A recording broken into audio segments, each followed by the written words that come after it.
নমস্কার, আমি সুদীপ্ত। আমি রিমি। আমরা রয়েছি আমাদের ছাদ বাগানে, আমাদের স্বপ্নের ছাদ বাগান, আমাদের ভালো লাগার ছাদ বাগান, সব কিছুই বলতে পারো। আর দেখো পিছনের গাছগুলো সব ফুল ফুল সবে ফুটতে শুরু করেছে। তবে এবছর অনেক গাছ কম করেছি, কারণ ছাদে জায়গা কমে গেছে। গাছ করার নেশাটা হয়তো একটু আমাদের পরিবর্তন হচ্ছে। আগে শুধুমাত্র আমরা ফুলের গাছ করতাম, এখন ফলও রয়েছে প্রচুর। মানে ছাদ কম পড়ে যাচ্ছে, আমাদের আরো বাড়াতে হবে। প্রায় 600-650 গাছ হয়ে গেছে। তাও দেখো, এই দেখো খালি টব কত পড়েছে। খালি টব অন্তত 150-200 খালি টব আছে। আমাদের এবছর জায়গা পাইনি। আর দেখো পিছনের ফুলগুলো, চলো তোমাদেরকে একটু দেখিয়ে নিই। এই দেখুন আমাদের পিটুনিয়া গাছগুলো। পিটুনিয়াগুলো কেমন লেভেলের ফুটেছে, এই দেখো। হ্যাঁ, একদম দারুণ ভরে গেছে, পাতা দেখা যাচ্ছে না। যদিও এখন পুরো দুপুরবেলা, তো সেই জন্য পাতাগুলো একটু ঝিমিয়ে যাচ্ছে। এছাড়া প্রত্যেকটা ফুল দেখো কত সুন্দর হয়ে আছে। দেখো এই নীল ফুলটা কত সুন্দর লাগছে, এই পিঙ্ক ফুলটা কত সুন্দর লাগছে। পিঙ্ক ফুলটা তোমাদের দেখাই, দেখো কত সুন্দর লাগছে, দারুণ। আর এখানে এই যে পার্পলটা ভীষণ ইউনিক, দেখো এটা খুবই সুন্দর, ভীষণ ইউনিক। সাদাটা, এখানে এই কালারটা ভীষণ ইউনিক। প্রত্যেকটা কালার, প্রত্যেকটা ফুল খুব ইউনিক। আর একটা সুন্দর ফুল দেখাই তোমাদের, এই দেখো, এটাকে বলে অ্যানথিরিয়াম। দেখো এত কুড়ি হয়ে রয়েছে। এই ফুলগুলো যখন পুরো ফুটতে শুরু করবে না, অসাধারণ লাগবে। চলো আরো কিছু গাছ দেখাচ্ছি, পাশের ছাদে রয়েছে। এগুলো হচ্ছে অ্যালিসাম। অ্যালিসাম তো বলে, তাই না? অ্যালিসাম, দেখো এটা একদম অসাধারণ দেখতে, মানে আমার সব থেকে ফেভারিট এই মরশুমের। দেখো অসাধারণ লাগছে, দারুণ হয়েছে, দারুণ। সাদাটা দেখে মনে হচ্ছে মানে সেই বরফ বরফ পড়ে থাকে না, যেমন ঠিক সেই রকম। এই অ্যালিসামটা দেখো কি সুন্দর, কি অসাধারণ লাগছে। দারুণ দারুণ। আর শীতের এই ফুলগুলো আস্তে আস্তে ফুটতে শুরু করছে। সমস্ত ফুল গাছ ফুটলে, সমস্ত ফুল হলে তোমাদেরকে আবার দেখাবো। চলো এবার আমরা রেডি হয়ে নিয়েছি, একটা জায়গায় বেরোচ্ছি। চলো তাহলে রিমি, বেরোনো যাক।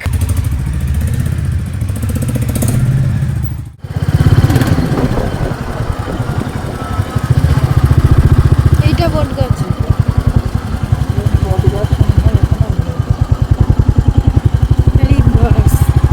একটাই নাকি অনেকগুলো তো মনে হচ্ছে।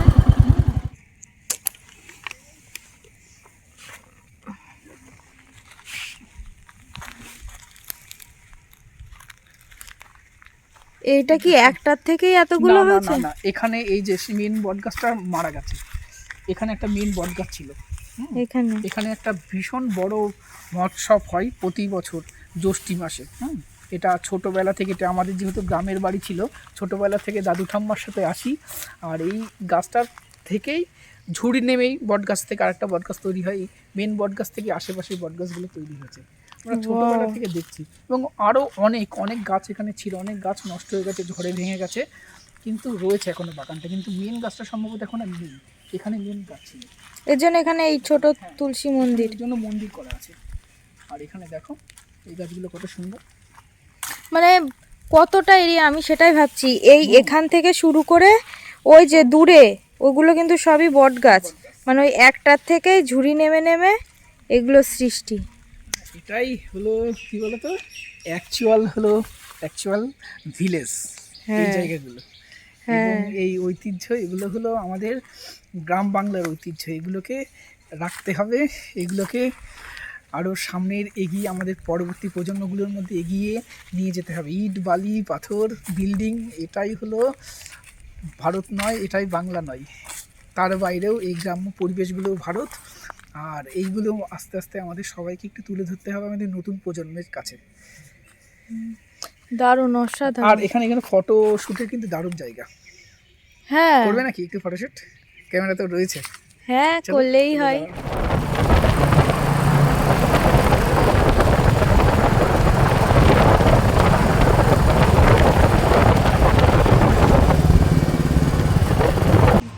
আমরা বাড়ি এসেই দুজনে খুব টায়ার্ড হয়ে গেছিলাম, একটু 1-1.5 ঘন্টা রেস্ট নিলাম, উঠে স্নান করলাম, খেলাম, রেডি হলাম, একটু যাচ্ছি কৃষ্ণনগরে। কিছু কাজ রয়েছে, কাজ আছে, কিছুক্ষণ একটু কেনাকাটা করব, কিছু ঘুরবো, দেন ফিরবো।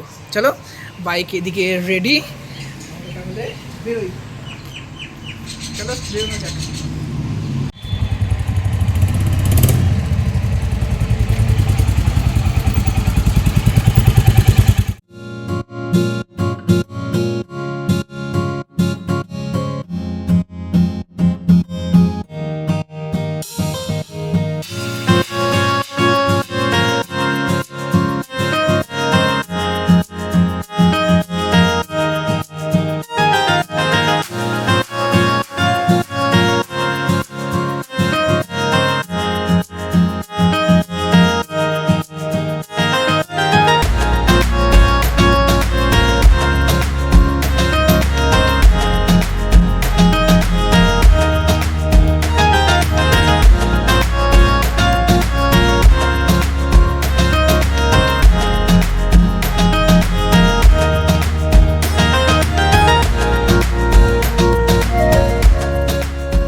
আমরা কৃষ্ণনগরে কিছু কাজ সারার পরে আসলাম কৃষ্ণনগর ঘাটে।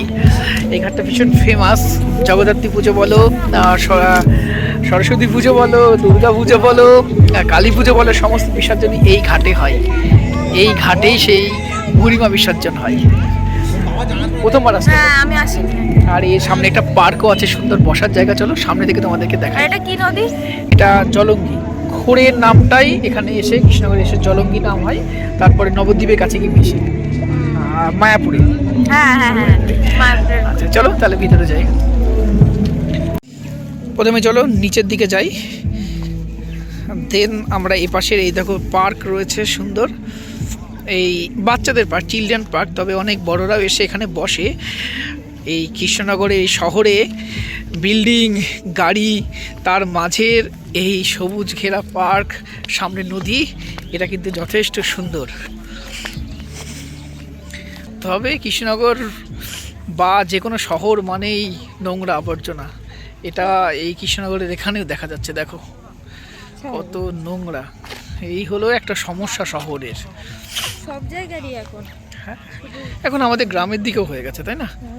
আর এই দেখো নদীটা কত সুন্দর, আর এই নদীর পাশেই কৃষ্ণনগর শহরটা।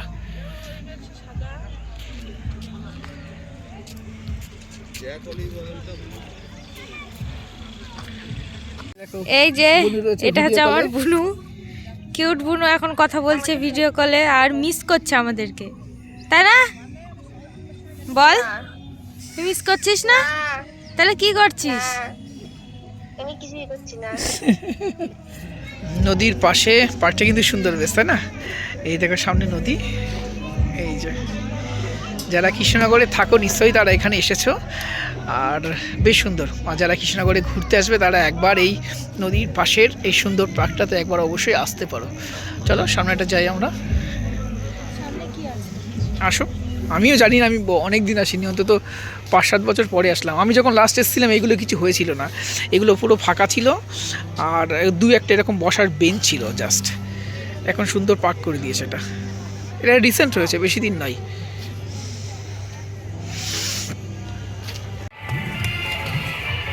আমরা এখন এখান থেকে বেরিয়ে যাচ্ছি। খুব বেশি আসলে এখানে পাশে একটা বিয়ে বাড়ি স্পট আছে আর পিকনিক স্পট, আর প্রচুর মাইকের আওয়াজ হচ্ছে। হ্যাঁ, চলো বেরোই। শান্ত পরিবেশ এখন উচ্ছৃঙ্খল হয়ে যাচ্ছে। এখানে করলেও কপিরাইট পড়ে যাবে। হ্যাঁ চলো এখন বেরোনো যাক।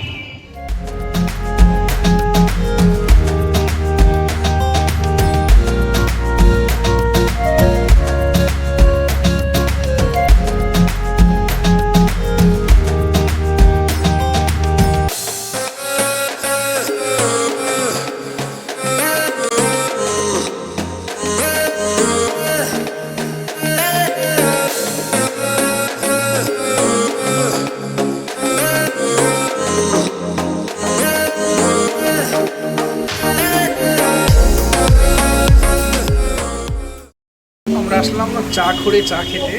আর এর আগে অনেকবার এসেছি, আর চা দুজনেরই খুব প্রিয়।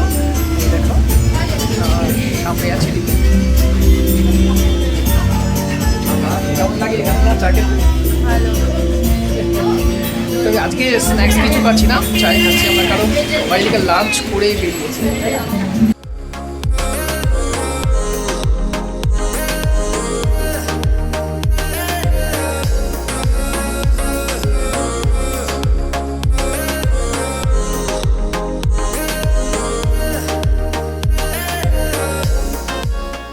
চলো তাহলে বেরোনো যাক। হ্যাঁ চলো বেরোনো যাক। তবে কৃষ্ণনগরে বর্তমানে সাংস্কৃতিক মেলা হচ্ছে, চলো টাইম তো আছেই আমাদের, একটু ঘুরে আসবে নাকি? হ্যাঁ চলো যাই। আমি কখনো আসিনি, এসছো নাকি কখনো? না আমিও কোনোদিন হ্যাঁ তুমি তো কৃষ্ণনগরে খুব একটা আসোনি, চলো তাহলে যাওয়া যাক একবার। হ্যাঁ হাতে চলো। যখন টাইম আছে, সবসময় তো সময় থাকে না। হ্যাঁ আর আজকে হচ্ছে সানডে, সানডে তো 26 ও না না আজকে হচ্ছে সানডে প্লাস 26 তারিখ, সেজন্য কৃষ্ণনগর অনেকটা ফাঁকা। আমি এতটা ফাঁকা না, অ্যাকচুয়ালি কৃষ্ণনগর রবিবারের দিন বন্ধ থাকে। ও আচ্ছা আচ্ছা, ওই জন্য এতটা ফাঁকা, রাস্তাঘাট ফাঁকাই টোটালি, এরকম ফাঁকা থাকে না। জাস্ট বাইক নিয়ে আসা যায় না কৃষ্ণনগরে, এত পরিমাণে ভিড়, মানে ভিড় থাকে। আসলে আমাদের হচ্ছে একটু ভুল হয়ে গেছে, এখনো মেলাটা শুরু হয়নি, তাই না? এখানে শুরু হয় মেবি ফেব্রুয়ারি থেকে শুরু হবে, তাই তো? এর আগের দিন এসে ধোসা খেয়েছিলাম, খুব ভালো লেগেছিল। হ্যাঁ। চলো তাহলে সেখানে গিয়ে ধোসা খেয়ে আসি। হ্যাঁ হলো না যতক্ষণ, আমরা ভুল দেখেছিলাম ডেটটা হচ্ছে ফেব্রুয়ারি থেকে শুরু মেবি। তো চলো ধোসাই খেয়ে আসি। আগের দিন ওখানে বেশ ভালো লেগেছিল, তো আমরা হট করে ভাবলাম যে তাহলে সেখানেই যাওয়া যাক। চলো তাহলে। ওই দোকানটা হচ্ছে ধুবুলিয়া যেতে পড়ে, তাই না? ধুবুলিয়া যাওয়ার রাস্তাই পড়ে, তবে অত দূর না, কৃষ্ণনগর জাস্ট ছাড়িয়ে এই দোকানটা।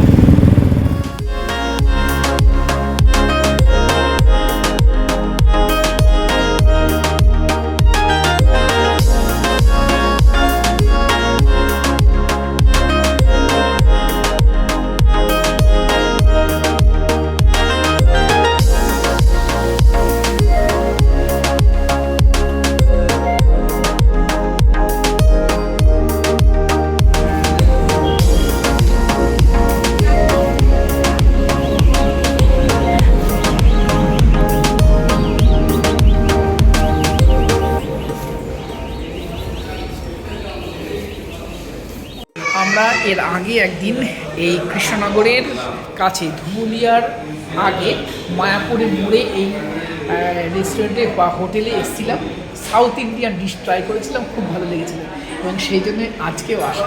আর আজকে এই দেখো নিয়ে নিয়েছি, এখানে আছে ইডলি আর দই বড়া অর্ডার করেছি, দই বড়া আসছে। চলো খাই, খেয়ে টেস্ট করে বলবো তোমাদের কেমন আজকের মেনুটা টেস্ট হয়েছে। আমাদের ইডলি, আমরা আজকে নিয়েছি দই বড়া, এর আগেও টেস্ট করেছিলাম, দারুণ লেগেছিল এবং এর জন্যই আজকে আসা। আর সাথে ইডলিটা আগে দিয়েছিল, অনেকটা খাওয়া হয়ে গেছে। ইডলিটা বলবো ভালো, খারাপ না, তাই না? তবে দই বড়াটা আজকে খাও, দেখি কেমন খেতে। কেমন? দারুণ দারুণ দারুণ না? আগের দিনও তো দারুণ ছিল। তাহলে চলো টেস্ট করি আমরা। এই হোটেলটার নাম মা দুর্গা কি রান্নাঘর। এই হোটেলটার নাম মা দুর্গা রান্নাঘর। খাবারটা বেশ টেস্টি, যারা নিরামিষ খাও, তবে এখানে শুধুমাত্র নিরামিষই পাওয়া যায়, কোনো নন ভেজ পাওয়া যায় না। ভেজ হোটেল, যথেষ্ট ভালো। সাউথ ইন্ডিয়ান ডিশগুলো আমরা খেলাম, খুব সুন্দর টেস্ট, তাই না? আগের দিনও সাউথ ইন্ডিয়ানই খেয়েছিলাম এবং আমাদের আজকে এই দিকে কোনো কাজও ছিল না, শুধুমাত্র সাউথ ইন্ডিয়ান ফুড ট্রাই করার জন্য আজকে এখানে আসা। রিমির খুব পছন্দ সাউথ ইন্ডিয়ান, বিশেষত দই বড়া, ইডলি, ধোসা ও খুব পছন্দ করে। চলো তাহলে আজকের ভিডিও আমরা এখানেই শেষ করছি। ভিডিওটা কেমন লাগলো কমেন্ট বক্সে জানিও। ভিডিওটি ভালো লাগলে একটি লাইক, আর নতুন হলে আমাদের চ্যানেলটা সাবস্ক্রাইব করে আমাদের সাথে। নমস্কার।